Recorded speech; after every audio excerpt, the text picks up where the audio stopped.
आज हम BMU का जो पेपर है सॉफ्टवेयर इंजीनियरिंग उसका क्वेश्चन नंबर 8 देखेंगे। ये हमारा जो क्वेश्चन पेपर चल रहा है, जून एग्जामिनेशन 2024 चल रहा है और क्वेश्चन नंबर 8 है what is the test case define functional testing. चलिए देखते हैं आंसर। तो पूछा गया है टेस्ट केस क्या है। तो टेस्ट केस एक डॉक्यूमेंट होता है जिसमें एक टेस्ट के बारे में, एक केस के बारे में पूरी जानकारी होती है।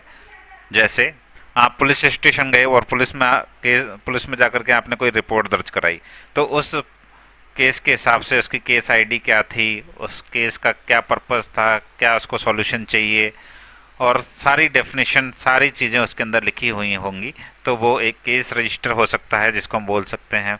तो ऐसा ही एक सॉफ्टवेयर के केस में भी आपको एक डॉक्यूमेंट बनाना होता है जिसमें हम केस नोट करते हैं, सारे केस नोट करते हैं। उनमें हम इनपुट भी डिसाइड करते हैं कि ये इनपुट डालेंगे और उसका ये रिजल्ट निकलेगा। इसी को हम टेस्ट केस बोलते हैं। तो मैंने लिखा है a test case is a document. तो मैंने बताया टेस्ट केस क्या है, एक डॉक्यूमेंट है डेट डिस्क्राइब्स द इनपुट, जो इनपुट्स के बारे में बताता है, कंडीशन क्या क्या होंगे इनपुट डालने की वो बताता है, और हम क्या क्या एग्जीक्यूट करेंगे, क्या क्या स्टेप होंगे, क्या क्या किस किस स्टेप में हम वर्क करेंगे और क्या रिजल्ट निकल करके आएंगे, ये सारी चीज़ें नोट करते हैं। उसको हम बोलते हैं टेस्ट केस डॉक्यूमेंट। तो लिखा है a test case document that describe the input conditions, execution steps and expected result for testing a software feature. अगर हम कोई सॉफ्टवेयर फीचर को टेस्ट करना चाहते हैं तो उसका हम एक टेस्ट केस बना करके अपने डॉक्यूमेंट में लिख लेते हैं। It ensures testing is a systematic, repeatable and verifiable. मतलब जो हम ये टेस्ट केस लिखते हैं इससे ये इंश्योर हो जाता है कि जो हमने टेस्टिंग करी है वो सिस्टमेटिक करी है, रिपीट करी है, रिपीट करके उसको देखा है और ये वेरीफाइड है।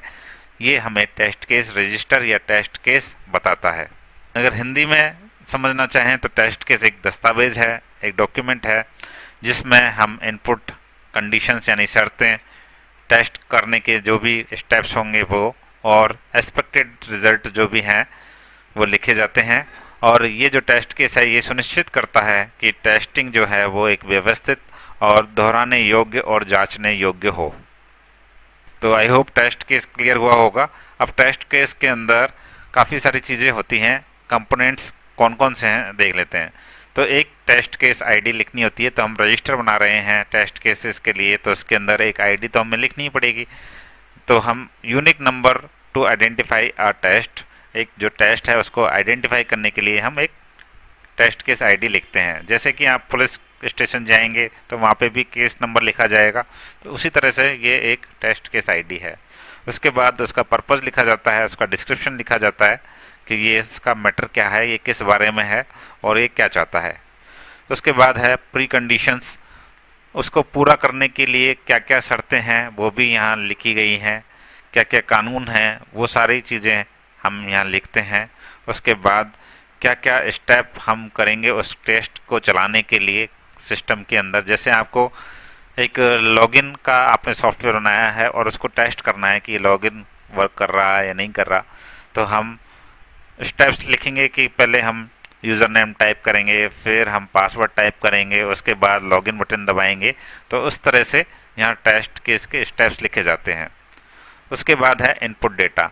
तो जो हम डेटा वैल्यूज़ उसके अंदर देंगे उनको हम इनपुट डेटा बोलते हैं। तो ये टेस्ट केस करने के लिए सबसे ज़रूरी चीज़ें हैं। अगर हम इनपुट ही नहीं देंगे तो फिर हमारा टेस्ट होगा कैसे। तो इनपुट डेटा हमारा फिफ्थ कंपोनेंट हो गया।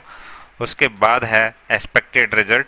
तो जो भी आपके रिजल्ट आएंगे उनको भी टेस्ट रजिस्टर के अंदर लिखा जाएगा और एक्चुअल रिजल्ट क्या होने चाहिए थे वो भी होना लिखा जाएगा कि आपने ये एक्सपेक्टेशन किया था कि हमें लॉगिन करने के बाद, लॉगिन बटन दबाने के बाद यूज़र लॉगिन हो जाना चाहिए, ये तो एक्सपेक्टेड रिजल्ट हो गया।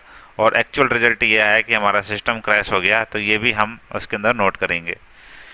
तो पास या फेल स्टेटस भी लिखेंगे कि हमारा जो टेस्ट है वो पास हुआ या फेल हुआ।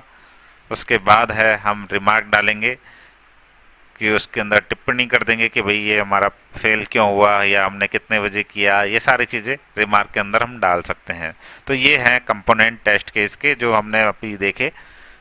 तो एक ये जनरल सी बातें हैं जो आपको पता होनी चाहिए। टेस्ट केस रजिस्टर क्या होता है, व्हाट इज टेस्ट केस।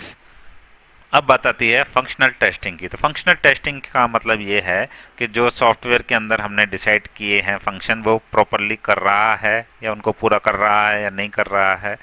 हम जब सॉफ्टवेयर को खोलें तो वो लॉगिन मांगना चाहिए, तो लॉगिन मांग रहा है नहीं मांग रहा, यूज़र नेम पासवर्ड देने पर वो प्रॉपर लॉगिन हो रहा है नहीं हो रहा, ये चीज़ें होती है फंक्शनल टेस्टिंग। और जो जिस काम के लिए हमने सॉफ्टवेयर बनाया है वो पूरा हो रहा है या नहीं हो रहा, ये चीज़ें चेक करना हमारा कहलाता है फंक्शनल टेस्टिंग। तो functional testing checks whether the software performs all function according the requirement. तो जो हमने रिक्वायरमेंट डाली हैं उनके अकॉर्डिंग हमारा सॉफ्टवेयर परफॉर्म कर रहा है या नहीं कर रहा, ये है functional testing. It focus on what the software should do. तो ये किस चीज़ पर फोकस करता है कि सॉफ्टवेयर को क्या करना चाहिए, और not how it is build. तो इस पर ये फोकस नहीं करता कि इसको कैसे बनाया गया है। तो यहाँ आम खाने से मतलब होता है, गुठलियाँ गिनने से मतलब नहीं है, ना उसकी प्रोसेस से कोई मतलब है कि आम बना कैसे। हमें केवल मतलब है आम खाने से कि जो हमने बनवाया है, जो चीज़ चाहिए है वो हमें मिल गई। ये है फंक्शनल टेस्टिंग। तो फंक्शनल टेस्टिंग ये जांचती है सॉफ्टवेयर सभी काम आवश्यकता अनुसार पूरा करता है या नहीं करता। इस बात पर ध्यान देती है कि सिस्टम क्या कर रहा है, ना कि इस बात पर कि वो कैसे बना है। तो आप समझ गए, फंक्शनल टेस्टिंग मतलब सॉफ्टवेयर के फंक्शंस को टेस्ट करना फंक्शनल टेस्टिंग कहलाता है। जैसे हम लॉगिन वैलिडेशन चेक कर लेंगे, जनरेटिंग रिपोर्ट यानी कि रिपोर्ट जनरेट करके देख लेंगे, और पेमेंट का प्रोसेस करके देख लेंगे, तो हम इस तरह से फंक्शनल टेस्ट कर सकते हैं। फंक्शनल जो टेस्टिंग है वो एक ब्लैक बॉक्स टेस्टिंग की तरह होती है कि अंदर क्या है उससे हमें कोई मतलब नहीं, इनपुट दिया और आउटपुट हमारे पास आना चाहिए, ये होती है ब्लैक बॉक्स टेस्टिंग। तो functional testing is mostly black box testing and ensures users visible correctness. और ये हमें यूजर्स को दिखाने के लिए बहुत ज़रूरी है। फंक्शनल टेस्टिंग ज़्यादातर ब्लैक बॉक्स टेस्टिंग होती है और यूजर को दिखने वाली सही कार्यप्रणाली सुनिश्चित करती है। क्या? Functional testing. तो आई होप आपको फंक्शनल टेस्टिंग और आपका टेस्ट केस समझ में आ गया होगा। टेस्ट केस क्या होता है और फंक्शनल टेस्टिंग क्या होती है। अब आप एग्जाम के अंदर अगर दोबारा ये क्वेश्चन पूछा जाए तो आराम से ये आंसर लिख सकते हैं।